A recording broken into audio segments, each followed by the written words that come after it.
Hey, what's going on? Welcome back to another video. I know it has been ages again since I made a video, even though I think in the last video I said I was going to upload like 3 times in the 6-week lockdown or something, but then obviously if you're from Melbourne you would know the 6-week lockdown got extended and now we've been in lockdown basically for the last 2.5 months. That's obviously made it very tough for me to sort of be creative and sort of come up with cool ideas, especially since I'm still at uni and doing online classes and stuff, which means even if I could go out and do things, I probably just wouldn't even have the time. But we now have a 2-week mid-semester break, which is really nice because that gives me heaps of time to finally catch up on doing some uni work, as well as giving me time to actually go through some of the older photos that I've got still from America and from just the last few months in general.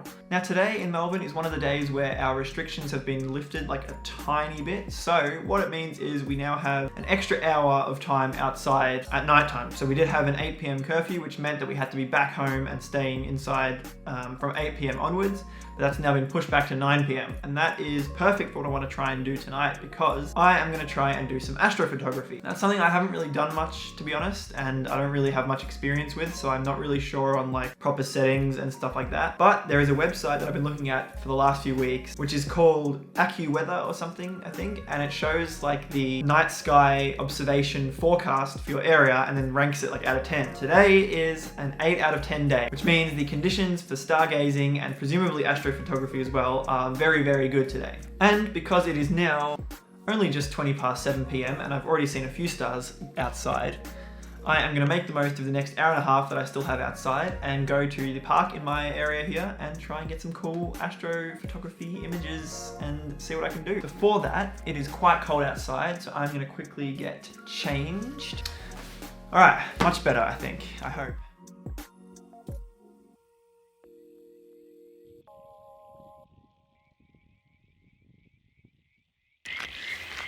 Basically, I've made it down here to the park.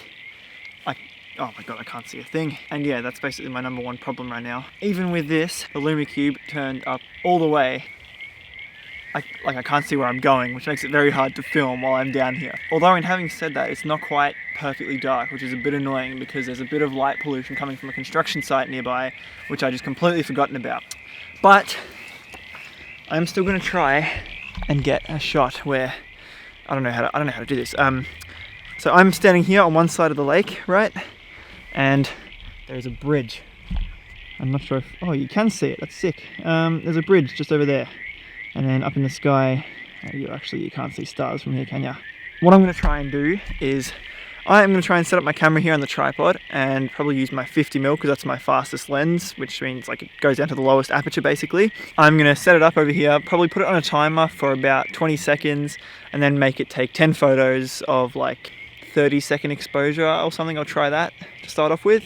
And I might hold the LumiCube like up in the air and stuff, just experiment a bit.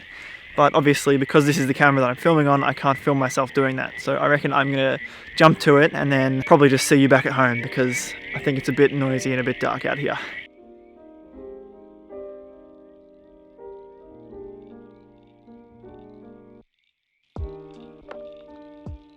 Okay, so obviously you can tell right now that it is the next day because it's bright outside again and it's no longer nighttime. I think it's pretty obvious that that definitely didn't go to plan in terms of the filming, but I'm going to run you through exactly what happened last night and then I'll show you some of the photos that I got as well as a time lapse that I got at the end. Now obviously last night I mentioned as well that there was a construction site there which I had forgotten about, and that meant that exposing the shot was a little bit harder because there was like lighting coming from the side and there was obviously people still at the construction site, as well as security, which is the next part of my story. So obviously running around with a light sort of like 100 meters away from a construction site, constantly turning this on and off maybe was a bit suspicious and they weren't really sure what was going on. So after I had taken literally one round of like self-timer shots of me on the bridge holding the LumiCube up in the air, a car came round on the walking track of the lake, had like orange lights on the roof and flashing and stuff. Either way, they drove past and I was like, all right, they probably don't want me here because it looks a bit weird, like running around with the light, whatever. But they never stopped and never wanted to speak to me, so I was like, all right, this is weird, I'm getting my stuff and I'm gonna go home. And by that point, the gate had already closed to the entrance of the park, and it was already like 8:30 anyway, so I was like, all right, I'm getting out of here. So in the end, that made it a little bit weird to take photos there, but I still got a few shots that I'm happy with, so I will run you through those right now. So basically, the first few shots are just the bridge in itself, and obviously some stars in the background and stuff, and that was mainly just me like messing around with the settings to see what I needed to do to get the sky exposed properly, and also to have like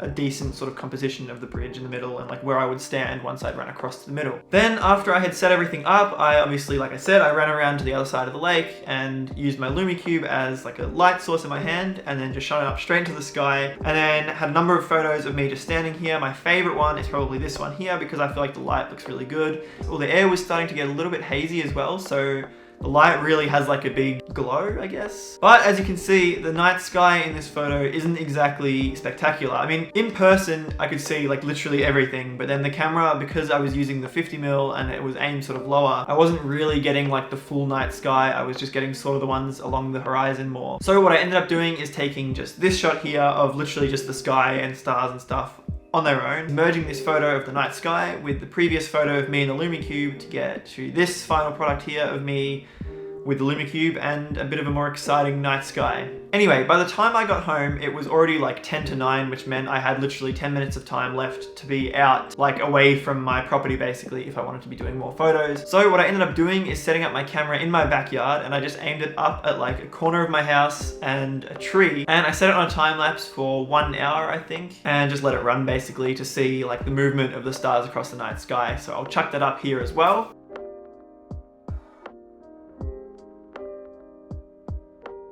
So yeah, overall, I mean, I got a cool time lapse and I got a few photos that I think I'm relatively happy with. So definitely could have been better. If I was going to do this again, I'd probably say that I would check the forecast in advance, not just at like 7 PM. And I would definitely plan out like a better location to actually take the photos at night. Obviously at the moment that's a little bit tricky because I don't really have too much choice, given that we can't really leave our 5-kilometer radius for like another 6 weeks. If you want to check out those photos, if I post them, they'll be on my Instagram. It's just JonasWilson_, or you can click the link in my bio. And if you want to subscribe to see my future videos, if and when I ever post any, then be sure to do that as well. And other than that, I will hopefully see you guys soon in another video.